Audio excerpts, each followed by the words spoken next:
Welcome back, everyone. Think about this. Kansas is looking to become just the third repeat champion over the last 50 years. The guys will be picking their champion shortly. But first, a few tips for filling out your bracket. The 16 seed, not a wise choice. UMBC remains the only 16 seed to beat a 1 seed ever. And that's 1 win in 148 attempts. Historically now, the 11 seed, not a great choice. But since 2010, the 11 seed teams have a 4-game advantage over the 6 seed. And in that 8-9 game, the 9 seed might be the way to go, as the 9 seed currently holds a 4-game lead.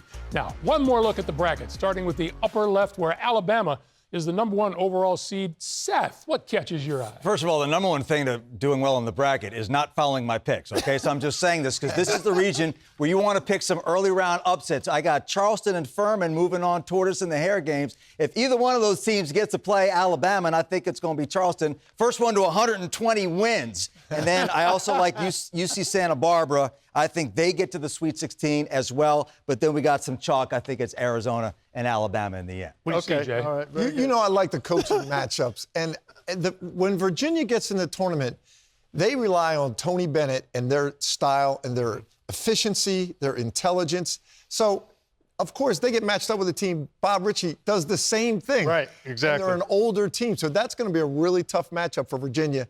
And I can't pick who's coming through that one, but that was going to be a close one. Well, I tell you, I love Charleston. I love the way they play, their depth, their versatility. They sling threes, and they're better defensively than given credit for. But I think about Creighton. This was a team that was consensus top 10 before the season started, hit some skid marks, and now you restart everything when the tournament starts. We look at body of work to get the teams here, but now it's about how are you going to play in this restart, and they're dangerous. They are very dangerous because they've got everything they need to be a championship team. All right, moving down the left side to the East bracket now. What stands out to you there, Clark? I tell you, Memphis. I said it at the very top. This is the strongest number 8 seed. Kendrick Davis is dynamic, a do-it-all closer. They've got versatility and athleticism. I tell you, looking at Purdue, I like Purdue because of how they've improved, but that Memphis team, if they get there, and it's the one, that'll be a really hard matchup. I like Florida Atlantic in that game, though. I agree. I mean, the 8-9 games are great. I loved Oral Roberts coming in. Duke is just playing way too well. I told you I like Louisiana over Tennessee because of the injury. This is the Bryce Hopkins game, is a lot of fun.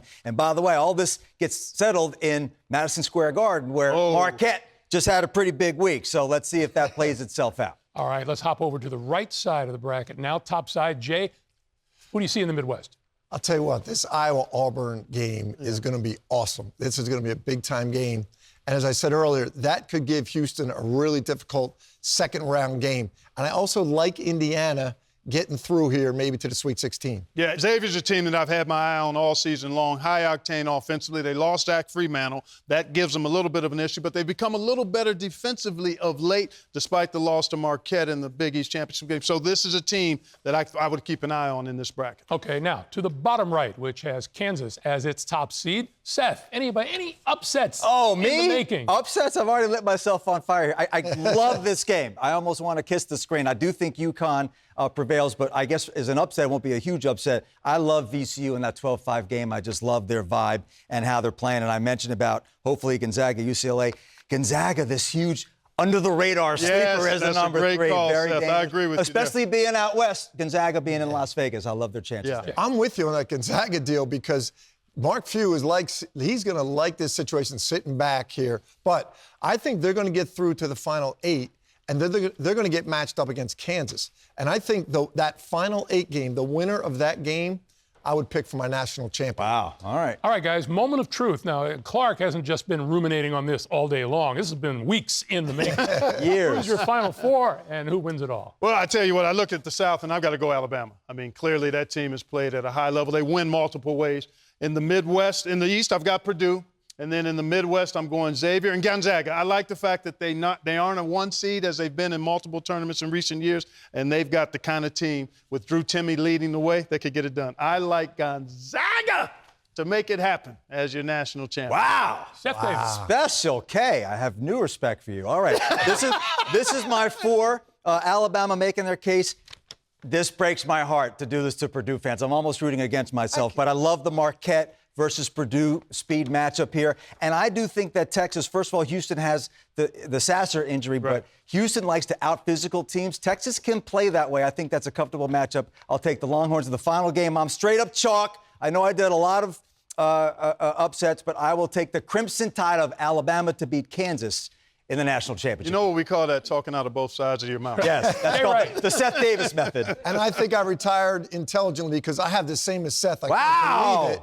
I have Alabama coming out of the South, East, Marquette, and I have the West, Kansas, Midwest, Texas. I have Marquette getting through to the final game to go up against Kansas, and I have Kansas repeating and Bill Self healthy, happy, and a two-time national champion back-to-back. Did you leave yourself any wiggle room? I mean, like, who's your backup in case that doesn't unfold? Pretty good. I By the way, can't believe I picked the same four rookie teams. mistake. You don't take my picks. That was a bad mistake. You did great. Wasn't he awesome? Yes, by he was the way? terrific. Yeah, boy. He was This terrific. is why I had to retire. Let's Thinking like that, Let's I play gotta the retire. games. Let's get these games started.